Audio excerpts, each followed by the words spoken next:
নির্বাচনকে ঘিরে ভোট প্রচার কার্যে বেজায় ব্যস্ত সমস্ত প্রার্থীরা।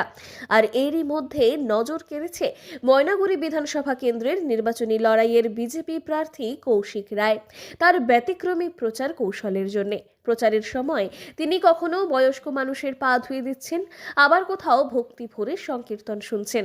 কর্মীদের নিয়ে মাটিতে বসেই সভা করার ছবিও বারবার সামনে এসেছে। কৌশিক রায়ের সাফ দাবি, ভোলেনাথের আশীর্বাদেই জয় আসবে। এমনকি স্বপ্নে দেবতার নির্দেশ পাওয়ার কথাও জানিয়েছেন তিনি। জয় তো হয়ে গেছে, জিতে গেছেন, শঙ্খনাদ হয়ে গেছে, জয়ের শঙ্খনাদ হয়ে গেছে। অহংবোধ তৈরি হয়েছিল সেদিন থেকে ওনার সর্বনাশের ঘড়ি টিক টিক টিক টিক করে শুরু হয়েছিল। বৃষ্টি আশা করি এতদিনে যা বৃষ্টিও ছিল, যেদিকে যাই ভোলে বাবার কৃপায় বৃষ্টি হয় না। যখন বাড়িতে ঢুকি তখনই, যখন বাড়িতে প্রবেশ করি প্রচার পর্বের পরে, তখনই বৃষ্টি হয়। প্রায় প্রত্যেকটি সভাতেই দেখা যায় জ্ঞান মুদ্রা বা চিন মুদ্রার ব্যবহার, যা তার মতে মানসিক শক্তি বাড়ায়। পাশাপাশি তিনি অঙ্গীকার করেছেন জয় না হওয়া পর্যন্ত মাটিতে বসেই সভা করবেন।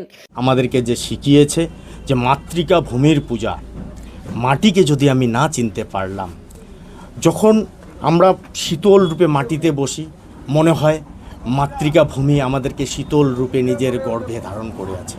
তাই এই মাটিকে চিনতে হবে এবং মাটিকে স্পর্শ করেই আমাদের প্রচার পর্ব চলবে। গোটা প্রচার পর্ব কি মাটিতে বসেই? অবশ্যই। এই কেন্দ্রে প্রায় 2.5 লক্ষ ভোটার রয়েছে। গতবার প্রায় 12,000 ভোটে জয়ী হয়েছিলেন কৌশিক রায়। তবে এবারে প্রায় 6,000 ভোটারের নাম বাদ যাওয়া নিয়ে আলোচনা চলছে। তার বিরুদ্ধে তৃণমূলের রামমোহন রায় এবং আরএসপির সুদেব রায় প্রতিদ্বন্দ্বিতা করছেন। বিরোধীদের অভিযোগ, জয়ের পর এলাকায় তাকে তেমন একটা দেখা যায়নি। বাবা পার করেগা বলে, বাবা ওনাকে পার করে বলে কৌশিকবাবু 5 বছর রেস্ট করেন, আপনি এখন বিশ্রাম নেন, নিজের পরিবারকে সময় দেন, আত্মীয় স্বজনকে সময় দেন। এটার জন্যই বাবা ওনাকে বলে দিবে যে তুমি এই মুহূর্তে পগার পা, তুমি বাড়িতে বসে রেস্ট করো। মাটিতে বসাটা শরীরের জন্য ভালো আমি মনে করি। হয়তো কৌশিকবাবু সারা বছর মাটিতেই বসে থাকবে, সেটা শরীরের জন্য ভালো।